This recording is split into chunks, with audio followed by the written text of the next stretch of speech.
नमस्कार, आप देख रहे हैं जनता टीवी और मैं हूं आपके साथ अभिषेक तिवारी। बुलेटिन की शुरुआत करेंगे बड़ी खबर के साथ। उत्तर प्रदेश के लखनऊ से बड़ी खबर आ रही है। उत्तर प्रदेश विधानसभा की वेबसाइट हैक की गई है। बड़ी खबर आपको दिखा दें कि हैकरों ने वेबसाइट हैक की है और गलत संदेश यूपी डेस्क से भी भेजा जा रहा है। यूपी डेस्क ने दर्जन कराई है साइबर थाने में एफआईआर। साइबर थाने की टीम हैकरों की तलाश में जुटी हुई है। तो बड़ी खबर आपको दिखा रहे हैं, विधानसभा की वेबसाइट को हैक कर ली गई है। साइबर थाने की टीम तलाश में लगी हुई है हैकरों की। उत्तर प्रदेश विधानसभा की वेबसाइट हैक की गई है। बहुत बड़ी खबर आपको दिखा रहे हैं, लखनऊ से बड़ी खबर आ रही है।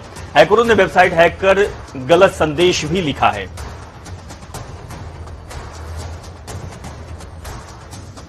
उत्तर प्रदेश में आम आदमी की फरियाद को अनसुना करने वाले अधिकारियों के बुरे दिनों की शुरुआत होने जा रही है। सीएम योगी आदित्यनाथ ने प्रदेश के सभी थानों और तहसीलों पर लंबित शिकायतों का ब्यौरा तलब किया है।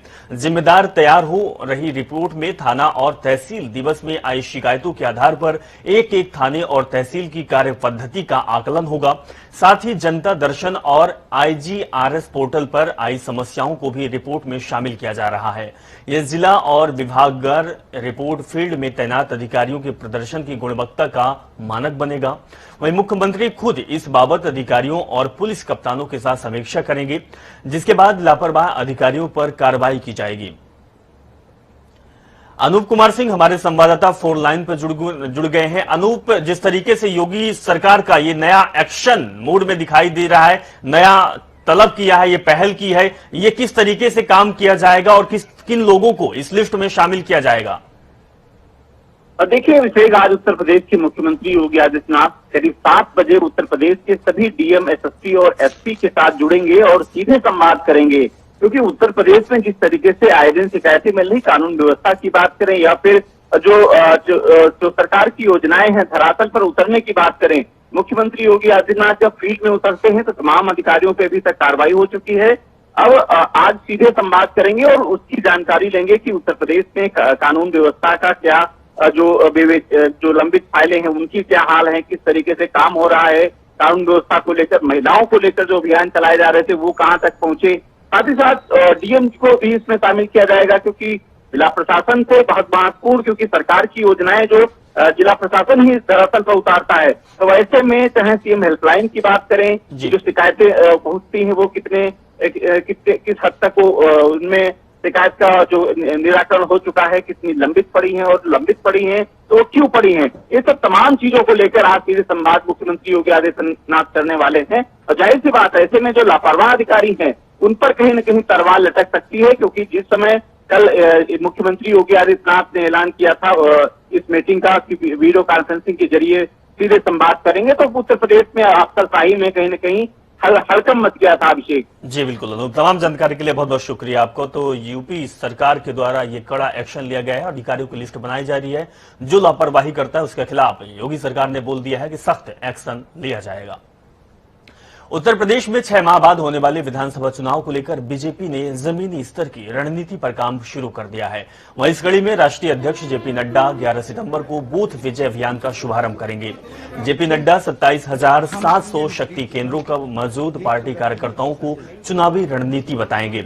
दरअसल पहले कुछ बूथों को मिलाकर सेक्टर बनाए जाते थे, लेकिन अब 5 से 6 बूथ मिलाकर एक शक्ति केंद्र प्रमुख बनाए गए हैं, जिनको अब नया नाम शक्ति केंद्र दिया गया है। आपको बता दें कि यह कार्यक्रम 23 अगस्त को प्रस्तावित था, लेकिन पूर्व मुख्यमंत्री कल्याण सिंह के निधन की वजह से स्थगित कर दिया गया था। पार्टी सूत्रों का दावा है कि इस अभियान के जरिए बीजेपी अपने बूथ को मजबूत कर विपक्ष के तमाम अभियानों की हवा निकाल देगी। इस अभियान के तहत लोगों को सरकार की नीतियों को समझाने के साथ मतदान के दिन वोटर्स को मतदान केंद्र तक ले जाने की जिम्मेदारी कार्यकर्ता निभाएंगे। उत्तर प्रदेश के मुखिया योगी आदित्यनाथ आज दोपहर 12 बजे आजादी के अमृत महोत्सव और चौरी चौरा शताब्दी समारोह की श्रृंखला में भारतेंदु हरिश्चंद्र जी की जयंती पर प्रतिमा का अनावरण करेंगे। इस दौरान वो सभा को भी संबोधित कर सकते हैं। आपको बता दें कि कार्यक्रम लखनऊ के गोमती नगर में आयोजित किया जाएगा, जहां कई और नेताओं की भी उपस्थिति दर्ज होगी।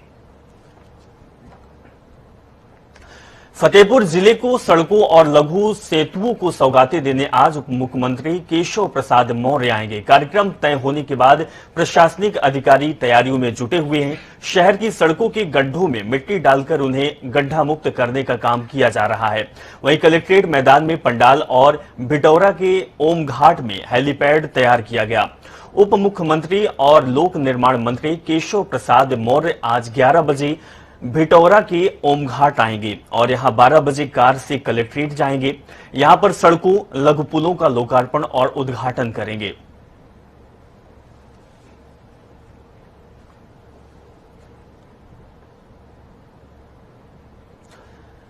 बसपा सुप्रीमो मायावती ने यूपी की स्वास्थ्य व्यवस्था पर सवाल उठाया है और ट्वीट करते हुए कहा है कि यूपी में कोरोना महामारी के बीच डेंगू और अन्य रहस्यमयी बुखार आदि का प्रकोप भी यहां बड़ी तेजी से लगभग पूरे प्रदेश को अब अपने चपेट में ले रहा है।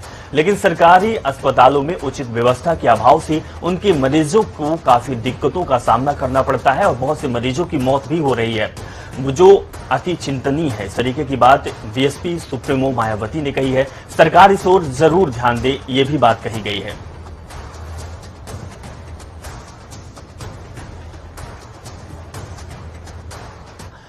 उत्तर प्रदेश के मुख्यमंत्री योगी आदित्यनाथ आज दोपहर 12 बजे आजादी के अमृत महोत्सव और चौरी चौरा शताब्दी समारोह की श्रृंखला में भारतेंदु हरिश्चंद्र की जयंती का प्रतिमा का अनावरण करेंगे।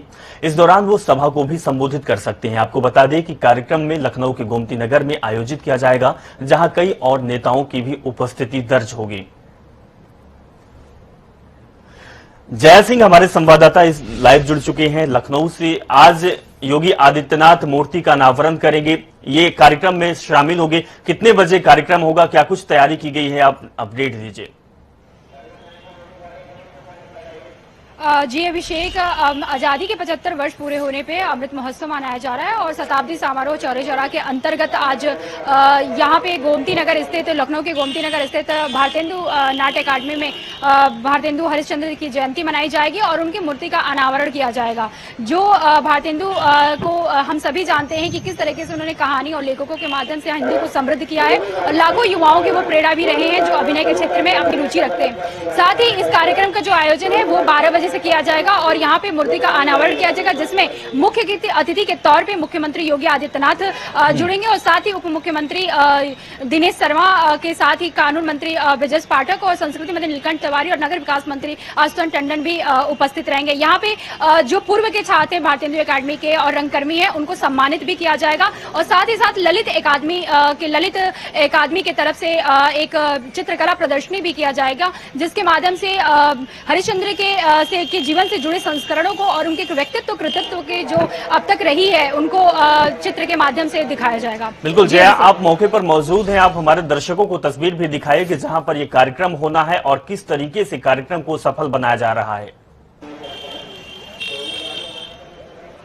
जी अभिषेक, मैं गोमती नगर में हूँ इस वक्त और विस्तारा में, और यहाँ पे भारतेंदु नाट्य अकादमी आप देख सकते हैं। यहाँ पे पूरी साज सज्जा की व्यवस्था पूरी हो चुकी है, पुलिस तैनाती है, पुलिस पूरी तरीके से मौजूद है कि किसी तरह की सुरक्षा में किसी तरह का चूक ना हो और साथ ही साथ पूरी तरह से अंदर से जो है पूरे मजमा लगा हुआ है। 12 बजे का कार्यक्रम है। यहाँ पे मुख्यमंत्री योगी आदित्यनाथ 12 बजे पहुंचेंगे। यहाँ पे मुख्यमंत्री योगी आदित्यनाथ हरिश्चंद्र की मूर्ति का अनावरण करेंगे। इसके बाद आगे के कार्यक्रम सभाओं को संबोधित भी करेंगे और जो छात्र हैं यहाँ के पूर्व के छात्र हैं जो यहाँ से निकल चुके हैं उनको भी यहाँ पे सम्मानित किया जाएगा। मैं बता दूं भारतीय नाट्य अकादमी जो है वो नेशनल अकादमी जो है दिल्ली का, उसके बाद से इसका दूसरा नंबर आता है। यहाँ से कई कलाकार निकले हैं, चाहे अनुपम खेर का मैं नाम लूं या नवाजुद्दीन सिद्दीकी का नाम लूं या राजपाल यादव का नाम लूं, ये सब के सब यहीं से निकले हुए हैं और ये इसका एक अलग ही इसका महत्वपूर्णता बन जाती है। बिल्कुल बिल्कुल जया, तमाम जानकारी के लिए बहुत बहुत शुक्रिया आपका।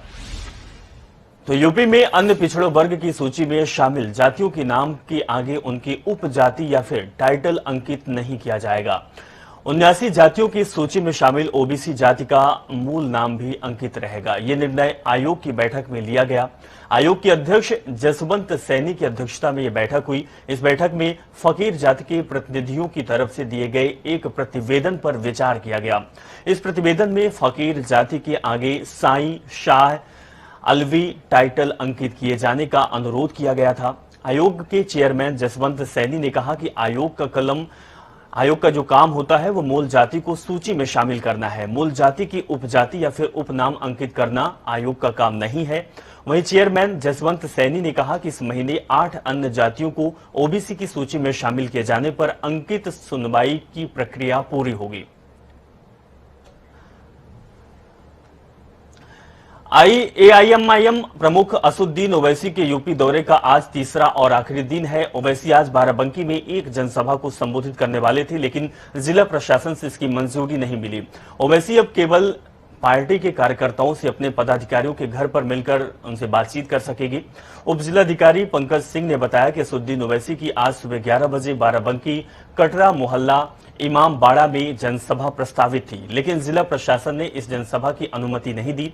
एआईएमआईएम के जिला प्रभारी सज्जाद हुसैन ने बताया कि जिले के कटरा इमाम बाड़ा में सभा की अनुमति मांगी गई थी, लेकिन जिला प्रशासन ने सुरक्षा की दृष्टि से उनको निरस्त कर दिया गया। उन्होंने कहा कि अब कार्यक्रम की अनुमति सुबह 11 बजे से दोपहर 2 बजे तक जिला अध्यक्ष चौधरी फजरूर रहमान के आवास पर कटरा बारादरी बाराबंकी में होगी। इस दौरान ओवैसी अगर बात करें तो केवल पार्टी के स्थानीय कार्यकर्ताओं से ही मुलाकात कर सकेंगे। हुसैन ने बताया कि इस कार्यक्रम में मात्र 50 लोगों ही शामिल हो पाएंगे। इसकी ही अनुमति दी गई है, जिसमें कोविड प्रोटोकॉल का पूर्ण रूप से पालन किया जाएगा। चमन मिश्रा हमारे संवाददाता बाराबंकी से जुड़ गए हैं। चमन, आज ओवैसी का बाराबंकी दौरा था, लोगों को संबोधित करने वाले थे, लेकिन तैयारी हो चुकी थी, लेकिन इजाजत नहीं मिली। क्या कुछ वजह सामने आ रही है और क्या कुछ कहना है ओवैसी और उनके कार्यकर्ताओं का? देखिए, एआईएम के चीफ आज बाराबंकी दौरा है और जहाँ से आज वो जनसभा को संबोधित करेंगे। ये मेरे पीछे आप तस्वीरों के माध्यम से देख सकते हैं, ये मंच बना है जहाँ से आज ओवैसी आज बाराबंकी में जनसभा को संबोधित करेंगे और ये पूरा मंच जो तैयार है। लेकिन जिला प्रशासन से अगर अनुमति की हम बात करें तो मात्र 50 लोगों की अनुमति दी गई है। इसके आज यहाँ पर ओवैसी जो है लगभग 1 बजे दोपहर में पहुंचकर यहाँ पर जनसभा करेंगे। लेकिन ये भी है कि जिस जनसभा में बहुत से लोग शामिल नहीं हो पाएंगे, 50 की संख्या बताई गई है। साथ में जो भी प्रशासन की गाइडलाइन है कोरोना को लेकर, वो भी पालन करना होगा। इसकी क्या तैयारी है और जो उनके कार्यकर्ता है उनसे आप बातचीत भी करें क्योंकि वहां पर मौजूद हैं, उनका क्या कहना है? जी देखिए, बाराबंकी जो कि समाजवादियों का गढ़ माना जाता है और यहाँ पे जो एआईएम की आज ये जनसभा होनी है इसके लेकर के कि यहाँ पर समाजवादियों में काफी खलबली देखने को मिल रही है। एआईएम कार्यकर्ताओं ने भी आरोप लगाया कि जिला प्रशासन हमारे साथ अनदेखी कर रहा है और हमें परमिशन नहीं दे रहा है जनसभा की, लेकिन बावजूद इसके आज यहाँ पर जो जनसभा होगी और जिलाधिकारी बाराबंकी ने शाम को आदेश जारी किया कि यहाँ पर सिर्फ 50 लोगों की अनुमति है और कोविड प्रोटोकॉल को ध्यान में रखते हुए ही वो कार्यकर्ताओं के घर पे मिल सकते हैं। चलिए चमन, जानकारी के लिए बहुत बहुत शुक्रिया। तो बता दें कि आज असदुद्दीन ओवैसी का बाराबंकी दौरा था, जनसभा को संबोधित करने वाले थे, लेकिन प्रशासन ने अनुमति नहीं दी। अगली खबर का रुख करते हैं। उत्तर प्रदेश के पूर्व मुख्यमंत्री और राजस्थान के राज्यपाल रहे स्वर्गीय कल्याण सिंह की अस्थि कलश यात्रा आज अयोध्या पहुंचेगी, जिसके बाद विसर्जन के लिए अस्थि कलश को 11 बजे सरयू घाट पर लाया जाएगा। इस कलश यात्रा में बीजेपी के नेता और साधु संत शामिल होंगे। आपको बता दें कि सरयू के नया घाट पर अस्थि विसर्जन की कार्यक्रम किया जाएगा। उत्तर प्रदेश की सत्ता में भागीदारी के लिए भारतीय जनता पार्टी से पींगे बढ़ा रहे निषाद पार्टी के राष्ट्रीय अध्यक्ष डॉक्टर संजय निषाद का बेहद सनसनीखेज वीडियो वायरल हुआ है। एक चैनल की ओर से किए गए स्टिंग ऑपरेशन में वो यूपी विधानसभा चुनाव जीतने के लिए विरोधियों की हत्या कराने और थाना फुकवा देने तक की बात करते हुए सुनाई दिए। यही नहीं, मुख्यमंत्री योगी आदित्यनाथ और सपा मुखिया अखिलेश यादव को अपना दुश्मन बताते हुए बीजेपी में रहकर दोनों को मिटाने की बात भी कह डाली। उत्तर प्रदेश विधानसभा चुनाव में बीजेपी से गठबंधन के लिए तमाम शर्तों के साथ पार्टी के राष्ट्रीय अध्यक्ष जेपी नड्डा और गृह मंत्री अमित शाह जैसे शीर्ष नेताओं के साथ संजय निषाद कई दौरे भी कर चुके हैं, बैठकें भी हो चुकी है। माना यह भी जा रहा है कि उन्हें योगी मंत्रिमंडल के प्रस्तावित विस्तार में मंत्री भी बनाया जा सकता है। समझौता आखिरी दौर में था कि इस बीच निषाद पार्टी के अध्यक्ष का एक स्टिंग ऑपरेशन सामने आ गया, जिसमें वो कहते नजर आ रहे हैं कि हमसे बड़ा गुंडा कौन है, हम बंदूक चलवाएंगे, हमारे लोग तो वैसे ही थाना फूंकते वाले हैं, मारकर फेंक भी देंगे, फिर मुकदमा भी वापस करा लेगी। इस तरीके की बात संजय निषाद ने कही है, जो वीडियो वायरल हुआ है।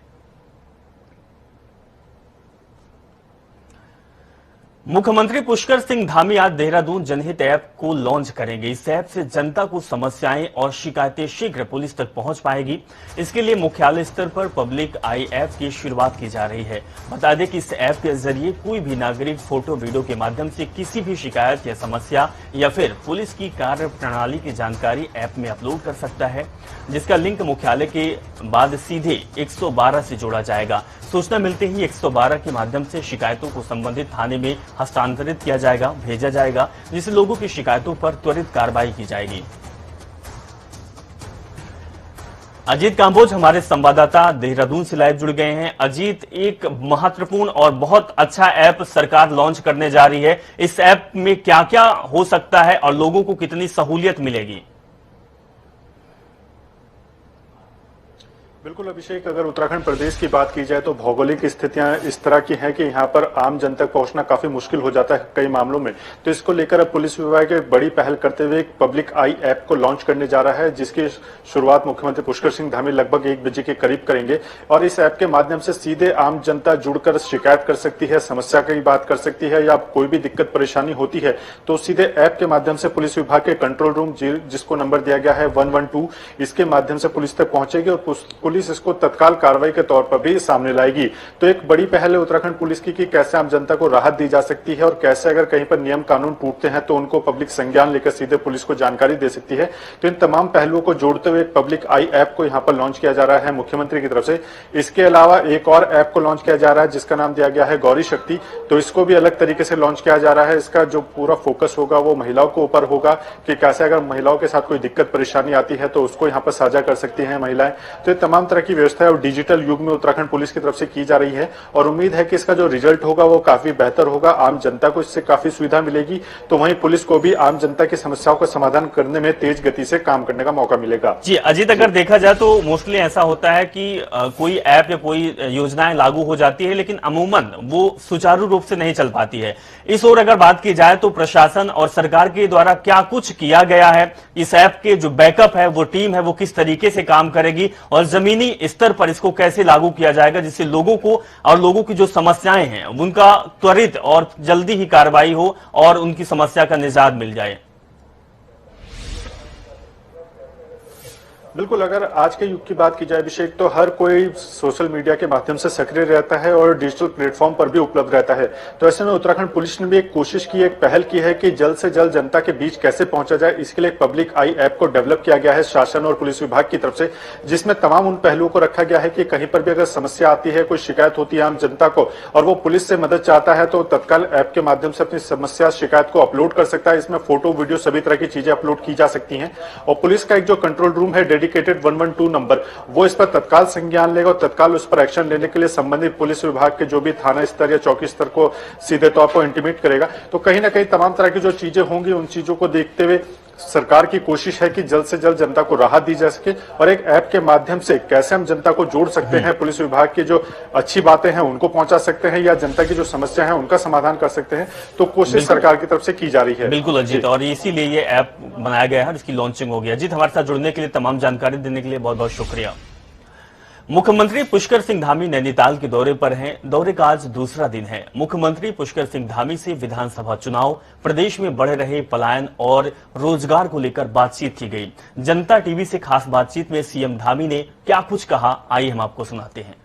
मुख्यमंत्री मिला है पुष्कर धामी के रूप में। पुष्कर धामी लगातार दिन रात प्रदेश के विकास के लिए कार्य कर रहे हैं। हमारे साथ बात करने के लिए खुद पुष्कर धामी जी मौजूद हैं। धामी जी, जनता टीवी में आपका स्वागत है। जी जी, बहुत बहुत धन्यवाद आपका। युवाओं में खासकर उत्साह देखा जा रहा है आपके बनने के बाद, तो ऐसा कुछ युवाओं के लिए करने वाला है क्योंकि बेहद कम समय चुनाव में भी बचा है। नहीं, देखिए, युवा किसी भी प्रदेश की, देश की, सब युवा ही भविष्य होते हैं, युवा ही रीढ़ हैं। तो निश्चित रूप से यहाँ पर युवा शक्ति के बीच में लगातार मैंने विद्यार्थी जीवन से ही काम किया है, उत्तराखंड के अंदर भी और विद्यार्थी जीवन में भी। तो निश्चित रूप से मैं युवाओं के बारे में, युवाओं की समस्याओं के बारे में, उनकी ज़रूरतों के बारे में भली भांति जानता हूँ। मेरा प्रयास हर प्रकार से युवाओं, नौजवानों को रोजगार और स्वरोजगार से जोड़ने का है। और उस दिशा में हम ठोस पहल कर रहे हैं। पलायन रुके इसके लिए भी हम काम कर रहे हैं। बेहद कम समय आचार संहिता लगने में बचा है, क्या कुछ ऐसे 3-4 महीने में बड़े कार्य आप करने वाले हैं? नहीं, आप देख रहे होंगे हम जितनी भी घोषणाएं कर रहे हैं वो सारी की सारी धरातल पर उतर रही हैं। उनके सबके शासनादेश जारी हो रहे हैं और जो भी हम करेंगे हम ठोस कार्यक्रम लाएंगे, ठोस योजनाएं लाएंगे और उनका क्रियान्वयन भी ठोस तरीके से करेंगे। सभी को टाइम बाउंड होकर जनता के सुख दुख का हर प्रकार से ख्याल रखते हुए उस पर काम कर रहे हैं। 2022 को लेकर खासकर क्या लक्ष्य है आपका? नहीं, देखिए 2022 चूंकि अभी हमारे एजेंडे में नहीं है। हमारा मुख्य एजेंडा अभी उत्तराखंड का सर्वांगीण विकास है, हर क्षेत्र में विकास है। एक प्रकार से हम उत्तराखंड का जो ढांचा है उसको, उस सांचा है उसको जो है ऐसा बनाना चाहते हैं कि आने वाले 10 वर्षों में हमारा उत्तराखंड राज्य हर क्षेत्र में नंबर 1 का राज्य बने। हिमालय ये जो पूरे देश का मस्तक है, मुकुट है, वो सबसे आगे चले और हर क्षेत्र में आदर्श राज्य बने। तो ये थे हमारे साथ मुख्यमंत्री पुष्कर सिंह धामी, जिनका कहना है कि हमारा देश में राज्य हमारा नंबर 1 बने, यही उनकी प्राथमिकता है। इसके साथ ही उन्होंने कहा कि जिन कार्यों का शिलान्यास किया है उनका लोकार्पण भी जरूर करेंगे। योगेश शर्मा, जनता टीवी, नैनीताल। मुख्यमंत्री धामी का नैनीताल दौरा चल रहा है और आज दूसरा दिन है। मौसम खराब होने की वजह से मुख्यमंत्री पुष्कर सिंह धामी हेलीकॉप्टर से नैनीताल नहीं पहुंच पाए। अब मुख्यमंत्री सड़क मार्ग से हल्द्वानी के लिए रवाना हो गए हैं। नैनीताल में अभी मौसम खराब है, लगातार बारिश और घना कोहरा छाया हुआ है। मुख्यमंत्री पुष्कर सिंह धामी हल्द्वानी से देहरादून हेलीकॉप्टर से रवाना हो गए। इससे पहले मुख्यमंत्री ने नैनीताल में मां नैना देवी के दर्शन किए और प्रदेश की खुशहाली के लिए सुख समृद्धि की कामना की। उत्तराखंड में 4 धाम यात्रा को लेकर सुप्रीम कोर्ट में दायर SLP यानी कि विशेष अनुमति याचिका को सरकार वापस लेगी। मामले की सुनवाई में विलंब होने के कारण सरकार ने यह फैसला लिया है। सरकार चाहती है कि हाईकोर्ट में ही 4 धाम यात्रा संचालित करने का फैसला हो जाए। इसके लिए कोर्ट में मजबूती से पैरवी की जाएगी, इस तरीके की बात सरकार के द्वारा कही गई है। साथ में पर्यटन मंत्री सतपाल महाराज ने कहा कि सरकार ने सुप्रीम कोर्ट से SLP वापस लेने का निर्णय लिया है। दरअसल इस साल अप्रैल में केदारनाथ, बद्रीनाथ, गंगोत्री, यमुनोत्री धाम के कपाट खुल गए थे। सरकार ने 4 धाम यात्रा संचालित करने के निर्णय भी ले लिया था, लेकिन कोविड महामारी को देखते हुए हाईकोर्ट के आदेश पर सरकार ने यात्रा स्थगित कर दी थी। अभी तक यात्रा का संचालन नहीं हो पाया। तीर्थ पुरोहितों की ओर से विरोध प्रदर्शन लगातार चल रहा है, जिससे सरकार पर भी 4 धाम यात्रा शुरू करने का दबाव बन रहा है। तो इस खबर के साथ फिलहाल इस बुलेटिन में बस इतना ही। आप देखते रहें जनता टीवी। नमस्कार।